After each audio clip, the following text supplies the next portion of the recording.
కడప జిల్లా మండల కేంద్రమైన ఒంటిమిట్ట రామాలయం కూడలిలోని తెలుగుదేశం పార్టీ జెండా వద్ద టీడీపీ మండల అధ్యక్షుడు Gajjala Narasimha Reddy, special class electrical contractor SV Ramana, మండల ప్రధాన కార్యదర్శి బొబ్బిల్ రాయుడు ఆధ్వర్యంలో ఐటీ శాఖ మంత్రి నారా లోకేష్ బాబు జన్మదిన వేడుకలు ఘనంగా నిర్వహించారు.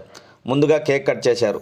ఈ సందర్భంగా వారు మాట్లాడుతూ కూటమి పాలనలో ముఖ్యమంత్రి చంద్రబాబు, మంత్రి లోకేష్ బాబు పేదల అభివృద్ధి ధ్యేయంగా పనిచేస్తున్నారని తెలిపారు.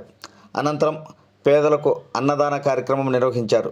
ఈ కార్యక్రమంలో తెలుగుదేశం పార్టీ ఉపాధ్యక్షుడు మౌలాలి, సర్పంచ్ ప్రతినిధి బొడ్డే రమణ, అంగదాల వెంకట సుబ్బయ్య, పత్తి సుబ్బరాయుడు, కట్ట యానాదయ్య, ఆలూరు వెంకట సుబ్బయ్య, ఎంపీటీసీ భాష, చెరువు సంఘం అధ్యక్షుడు పాటూరు గంగిరెడ్డి, నామాల వెంకట సుబ్బయ్య, తుమ్మలపెంట ఈశ్వరయ్యతో పాటు పలువురు టీడీపీ నాయకులు పాల్గొన్నారు.